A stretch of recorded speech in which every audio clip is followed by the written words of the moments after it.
अस्सलाम वालेकुम, मैं हूँ रूस का बटान। अच्छा, बहुत ज्यादा लोग जो हैं वो टिकटॉक पे भी पूछ रहे थे, यूट्यूब पे भी जो है कुछ लोग पूछ रहे थे कि भाई रशिया का जो इमिग्रेशन प्रोसेस है उसका पूरा प्रोसेस वगैरह जो है क्या बताए। पहले मेरा एक अकाउंट हुआ करता था टिकटॉक पे जो है, उसमें मैंने सारी जो है डिटेल्स वगैरह बताई थी, लेकिन खैर वो अकाउंट जो है फौत हो गया है। तो उसका जो है मैं क्या बोल सकता हूँ उसके बारे में, और वीडियोस वगैरह भी जो है मैंने सारी डिलीट कर दी। तो मैं अभी जो है ये वीडियो बना रहा हूँ, इस वीडियो में जो है सारी डिटेल इन्फॉर्मेशन जो है मैं दूंगा। स्टूडेंट वीजा से स्टार्ट करता हूँ।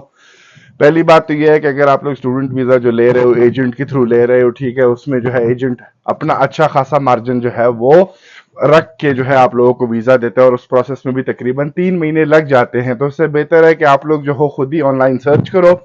यूनिवर्सिटीज अपने बजट के मुताबिक, हर बजट के मुताबिक आपको हर यूनिवर्सिटी मिल जाएगी। रशिया जो है वो बहुत बड़ा है, तो हर शहर में आपको दो दो तीन तीन यूनिवर्सिटीज मिल जाएगी। आप लोग अपने मुताबिक देखो, जिस शहर में आप लोगों को पसंद आता है, जो शहर आप लोगों को अच्छा लगता है, उस शहर में जो है आप लोग तीन तीन दो दो यूनिवर्सिटीज को जो है वो ईमेल कर दो, और उनकी तरफ से जो है ये काम जो है ना खुद ही आप लोगों को करने पड़ेंगे। गूगल में सर्च करो, सिटीज देखो, यूनिवर्सिटीज देखो, और उसके मुताबिक जो है आप लोग अप्लाई करो। डायरेक्ट खुद ही अप्लाई करो।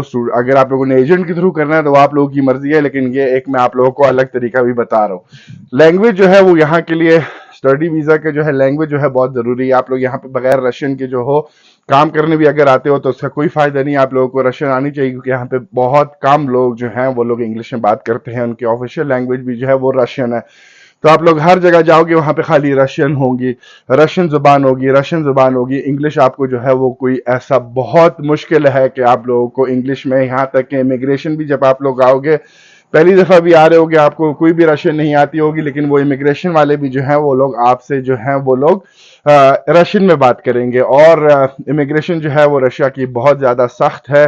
इवन आप लोग जिस चीज में भी आते हो, वर्क वीजा में आते हो, स्टूडेंट वीजा में आते हो, तो इमिग्रेशन जो है वो हर चीज यहाँ पे चेक करती है, और बहुत ज्यादा लोगों को जो है वापस भी भेजती है। जिसमें पाकिस्तानी खाली नहीं, उसमें बांग्लादेशी भी, इंडियंस भी, हर मुल्क का जो है ना वो लोग देखते हैं भाई इस बंदा जो है जेन्युइनली आ रहा भी। हालांकि अगर आप लोग वर्क वीजे में भी आते हो तो वो लोग फिर भी आप लोगों को वापस भेज सकते हैं। रशियन इमिग्रेशन जो है वो बहुत ज्यादा सख्त है, तो इसीलिए आने से पहले जो है थोड़ी सी रशियन जो है बेसिक रशियन कोशिश करो। वो एक एप्लीकेशन है डोलिंगो, उस एप्लीकेशन पे आराम से आप लोग थोड़ी सी बेसिक रशियन जो है वो लोग सीख सकते हो। अच्छा, उसके बाद जब यहाँ पे आते हो, साल आप लोगों ने रशियन लैंग्वेज सीखने के बाद जो है आप लोग काम ढूंढ सकते हो। यहाँ पे काम जो आप लोगों को 3 साल जो है काम करना पड़ता है। खाली काम नहीं, आप लोगों को 3 साल जो है आपके पास टैक्स रिकॉर्ड होना चाहिए। टैक्स रिकॉर्ड के बाद जाके जो है आप लोग पीआर के लिए अप्लाई कर सकते हो।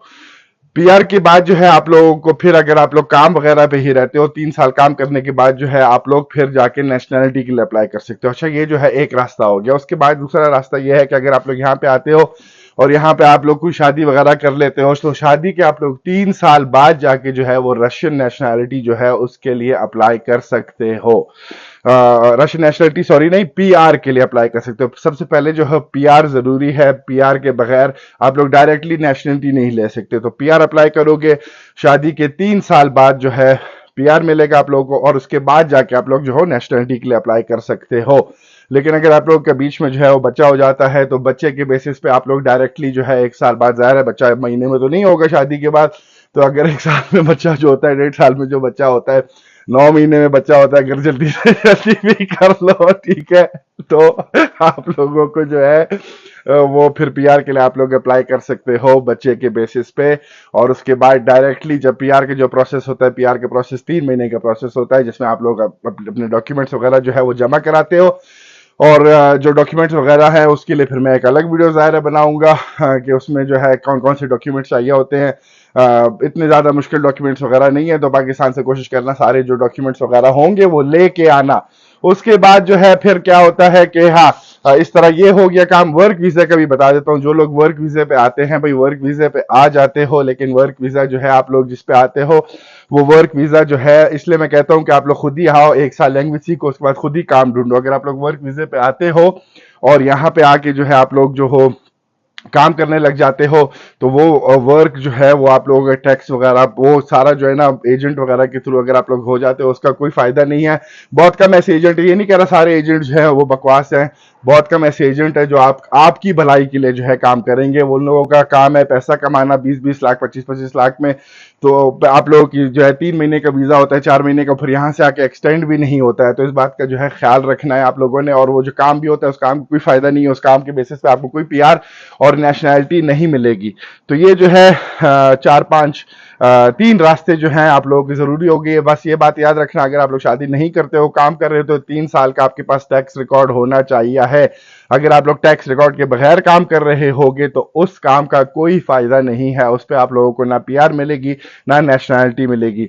और फिर दूसरी बात है कि रशियन एग्जाम भी होते हैं। इस तरह नहीं होता कि आप लोग आओगे और बस सिंपल से जो है पीआर आपको वर्क वीजा के लिए और पीआर के लिए एक्सटेंड जब करा रहे होते हो तो उसके लिए आपको रशियन लैंग्वेज का एग्जाम देना पड़ता है। इसलिए जो है वो रशियन लैंग्वेज जो है बहुत इंपॉर्टेंट है। इसलिए बार बार मैं कहता हूं कि रशिया आ रहे हो तो रशियन सीख के आओ, क्योंकि यहाँ पे इंग्लिश नहीं चलती, यहाँ पे दूसरी जुबान नहीं चलती। हाँ, इस तरह बाहर जाओगे, यहाँ पे दूसरे उज्बेकिस्तान के लोग हैं, ताजिकिस्तान के लोग हैं, ठीक है, उनसे आप फारसी में बात कर लिया, अगर फारसी आती वगैरह है, मतलब इंग्लिश में अगर कहीं बाहर चले गए, वहां पे कोई मिल गया आपको जिससे आप इंग्लिश में बात कर सकते हो। लेकिन ऑफिशियल काम करने के लिए जाओगे, जहां पे भी जाओगे, जो भी काम होगा, बैंक जाओगे, हर जगह जाओगे, तो आप लोगों को जो है वो रशियन जुबान में ही लोग बात करेंगे। और वो लोग आपके लिए जो है वो ट्रांसलेटर खोल के नहीं बात करेंगे। वो यहाँ पे जो है इमिग्रेशन वाले खास तौर पे बहुत ज्यादा जो है वो लोग सख्त होते हैं, बहुत ज्यादा रूडली बात करते हैं। चाहे आप पीआर के लिए अप्लाई करो, चाहे आप इमिग्रेशन के थ्रू आ रहे हो, वो लोग जो है अपनी खाली जुबान में बात करेंगे। वो आगे आप लोगों का मसला है, अगर आप लोगों को समझ नहीं आता तो वो उनका मसला नहीं है। तो इसीलिए सबसे पहले रशियन लैंग्वेज, अगर कोई बच्चा जो है, लड़का जो है वो आ भी रहा है, लड़की जो है वो आ भी रही है रशियन लैंग्वेज सीखने के लिए, तो थोड़ी सी रशियन लैंग्वेज जो है वो पाकिस्तान में ही एप्लीकेशन के थ्रू, अगर आप लोगों ने कोई लैंग्वेज सेंटर नहीं जाना, उसके थ्रू सीख के, ताकि इमिग्रेशन वगैरह, इमिग्रेशन फिर बता दूं यहाँ का सख्त इमिग्रेशन है।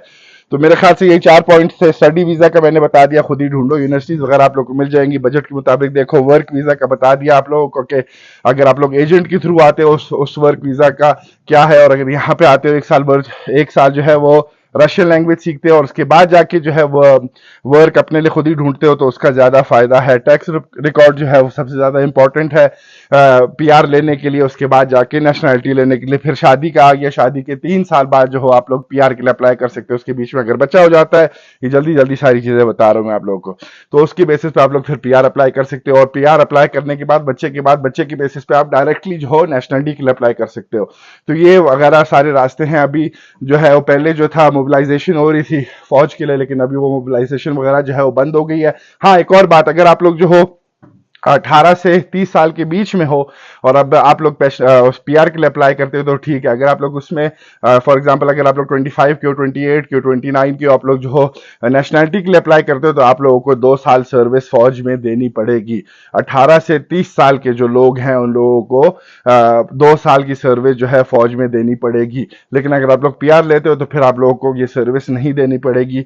और अगर आप लोग 31 के हो जाते हो, 30 क्रॉस कर जाते हो, फिर आप लोग जो हो वो जब तक फुल फ्लेज बड़ी जंग नहीं होती उस वक्त तक आप लोगों को जो है वो फौज में ड्यूटी देने की या जंग पे जाने की कोई जरूरत नहीं है। तो ये बहुत ज्यादा जो है ना अफवाहें वगैरह जो हैं वो फैलाई जाती हैं रशिया के उसके खिलाफ, लेकिन मैं आप लोगों को ये सारी चीजें बता रहा हूँ बेसिकली।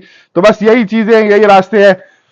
तो अच्छा, इसमें जो है मैं एक चीज बताना जो है वो भूल गया था, वो ये चीज थी कि भाई आप लोग जो हो खर्चा वगैरह जो है कितना आता है। जैसे मैंने यूनिवर्सिटीज का बताया था कि आप लोग यूनिवर्सिटीज का हर किस्म की आप यूनिवर्सिटीज अपने बजट के मुताबिक देख सकते हो। वर्क वीजा खरीदते हो, वर्क वीजा खरीदने के जो है 20 लाख का कोई बेच रहा है, कोई 15 का बेच रहा है, कोई 13 का बेच रहा है, वो भाई उन पर डिपेंड करता है वो कितने का वर्क वीजा बेच रहे हैं। फिर आप लोग जब पीआर के लिए अप्लाई करते हो तो पीआर का खर्चा ज्यादा से ज्यादा आपका 10,000 रूबल आएगा, $100 हो गया, $150 हो गया, वो इतना खर्चा है। यहाँ तक नेशनैलिटी का भी जो आप लोग अप्लाई करते हो वो भी तकरीबन 100, $150, $200 जो है। अगर आप लोग डॉक्यूमेंट जो है वो इमिग्रेशन वाली जगह पे, वहां पे नीचे जो है एक एरिया होता है जहाँ पे लोग वगैरह होते हैं, बैठे होते हैं, वो आपके लिए डॉक्यूमेंट्स वगैरह जो है सारे बराबर कर लेते हैं, या फॉर्म वगैरह जो होते हैं फिल कर लेते हैं। तो वो जो है अगर उनको आप लोग करते हो तो वो $100 उनकी फीस है, तकरीबन $120 अभी डॉलर के जो रेट है वो गिर गया है यहाँ पे। तो बस इतना ही है, मैक्सिमम मैक्सिमम 1500 $150 $200 के बीच में ये जो उनकी गवर्नमेंट फीस वगैरह होती है। 5,000 रुपये जो है वो पीआर के लिए जो आपको वो देते हैं, बुक देते हैं, उसके लिए होता है। और 5,000 रुपये जो है वो जब नेशनलिटी ले रहे होते हो वो उसकी गवर्नमेंट की फीस होती है। इससे ज़्यादा और कोई फीस वगैरह यहाँ पे नहीं है। हाँ, अगर आप लॉयर के पास जाते हो, जैसे मैंने भी एक लॉयर से कॉन्टैक्ट किया, तो लॉयर मुझे कहता है $3,500 बोलेगा। तो इसीलिए हर चीज़ जो आप लोग खुद ही भी कर सकते हो, ठीक है, और सस्ते में काम हो जाता है सारा काम। ये नहीं कि आप लोगों को जो है ना जायदादें लगानी पड़ जाएंगी, उसमें ये करना पड़ेगा वो करना पड़ेगा। तो ये सारी चीज़ें जो है इंपॉर्टेंट नहीं है। तो बस इस वीडियो को यहाँ पे खत्म करते हैं, मिलते हैं अगली वीडियो में। अल्लाह हाफिज।